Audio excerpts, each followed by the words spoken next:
Positivity Our Way proudly presents Breakfast for Dinner with Boss Lady E.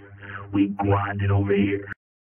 Good morning and welcome to this morning's edition of Tickets Time to Talk presents Breakfast with Boss Lady, Positivity Our Way. Sorry we're a little bit late this morning, like many of you. I was up late last night watching the Tank Davis and Garcia fight, so a little bit late on the breakfast this morning, but here we are and we're ready to get into some good stuff this morning. Thank you for joining in again today. I think when we talk about a Positivity Our Way culture, we have to realize it means more than just waking up and being positive. It means so much more. It means how are we impacting people in our daily interactions? How are we working with people? How are we raising our children? How are we performing our own self-think? What are we waking up in the morning and telling ourselves? So it's not just a conscious decision to decide to be positive, right? There's a lot of different pieces to the framework of building a Positivity Our Way culture. How we perceive relationships, there's so many variables, right? The way I perceive a relationship is going to be different than the way my children do or the way my colleagues do. And there's a lot that goes into how people build relationships, perceive relationships, and value relationships. And I think we're going to take it way back to square one and say, you know, just this generation is completely different. Every generation is. My mother's generation, my grandmother's generation. Now speaking for my generation, you know, life was a lot different when I was little. And I think the kids now, they face a lot of different and unique and sometimes more complex challenges than we faced as kids. You know, when I was a kid, I left as soon as the sun came up. I wasn't home until my mom came outside and screamed for me, or, you know, it got dark and it wasn't safe anymore.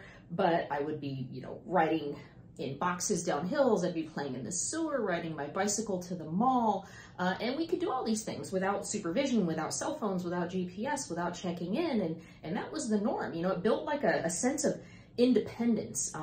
You know, we got really good at following instructions. You know, we'd get told, go ahead, you know, ride your bike to the store, get some milk, come back, be here by 6. And we could follow those instructions. And that's the kind of culture we came from. More of a, I'm gonna say more of a militant type style, more of a command and control type style culture, where we would receive instructions, we would follow through with them, and we would reap some type of reward. And I'm gonna relate that to my work, right? So in the way that I am and the way that I function, I'm okay with my boss telling me, Erica, go do this because I said so. And guess what? I'm gonna go do it. And I don't need any reward other than my check, my money, and maybe a pat on the back. And I am completely happy with that. Now, let's fast forward. I think the answer, you know, in the end is a different approach, right? We can't apply cookie cutter concepts and expect different results. And what is that they say? The definition of insanity is doing the same thing over and over and expecting different results. And it's absolutely true. We cannot connect with and develop a Positivity Our Way culture when we're using old styles of leadership, old styles of thinking. Our new generation requires something a little bit different. Most of the people that work to me are 20 to 30 years younger than me. And instead of using a control and command type of approach, I use the trust and inspire, which I have a book I'm going to share with you guys at the end of this. I'll flash a picture up for you. It's called Trust and Inspire by Stephen Covey, I believe the name is. I'll put it up for you. It's on Amazon. It's very affordable. It's a great read. And it talks about transitioning from the old mindset of control and command to a new mindset of trust and inspire and leading in a new way. You know, every industry has had to adapt to the changes in society. Let's say banks, they've had to go online. Shopping, we've heard Gap's closing, Zara's closing, all these different retail outlets are closing and going to more of an online approach. Well, the same is for leadership. The same is for relationships. The same is for positivity and building cultures. We can't keep doing the same thing we've always done and expect different results. So now I'm looking at a trust and inspire relationship. You know, and because of that and so many other factors that we possibly couldn't get into right now just because we don't have the time, the framework of our minds is much different than framework of the minds of last generation, of next generation, and of the upcoming generation, and of a lot of the folks that work for me, right? I hate to age myself, but most of the people that work for me are 20 years younger than me. And I have to put in my mindset, if I'm going to create this positivity our way culture in everything that I do, how do I connect with them?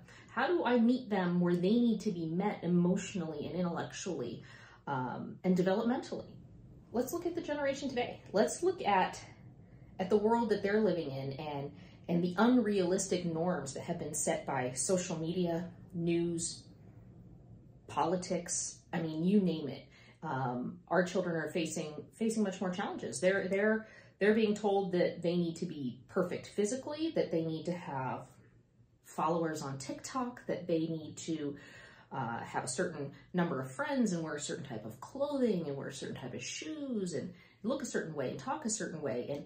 And while that has existed historically through the centuries, nowadays with social media, it's in their face every day. I don't know how many times I've heard one of my kids say that they want, you know, a Kim Kardashian outfit or they want Kylie Jenner makeup, and they're buying these things in hopes that they'll gain those followers, that they'll have the same benefits, you know, to using these products that these people have. And it's an unrealistic expectation to set for our kids.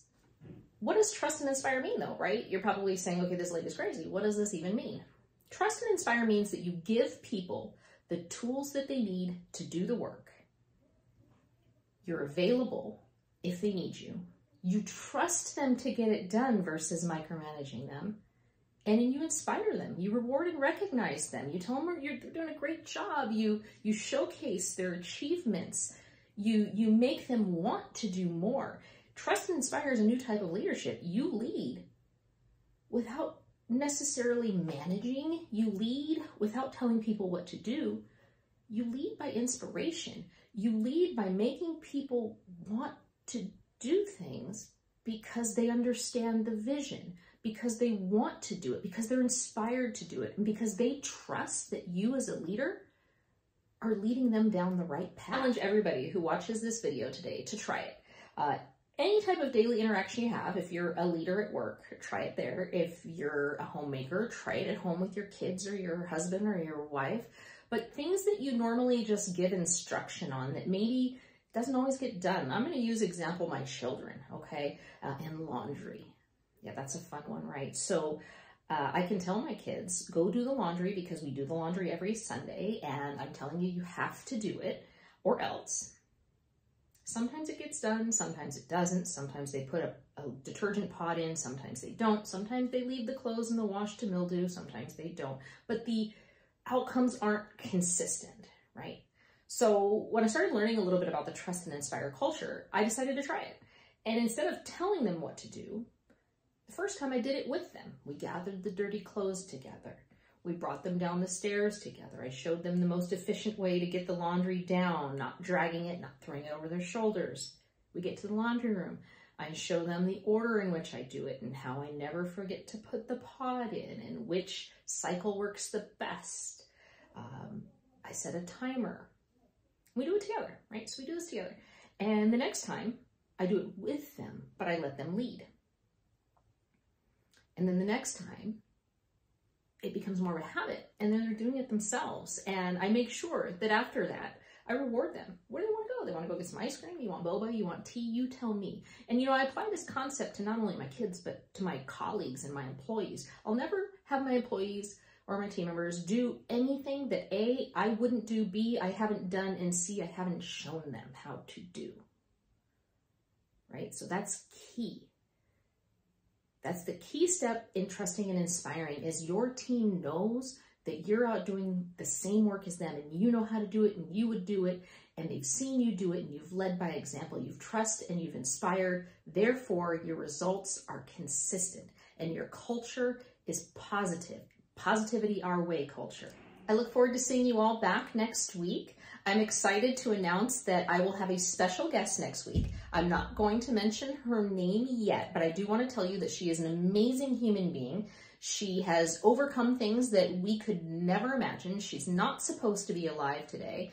Her and I met by chance, and I was lucky enough to be able to mentor her and guide her. And I'm seeing the most amazing results in her life. She has really just adapted and grabbed and embraced this positivity our way culture, and her life results, they're showing it. They're consistent. So I'm super excited for you to meet her, and I will announce that later this week.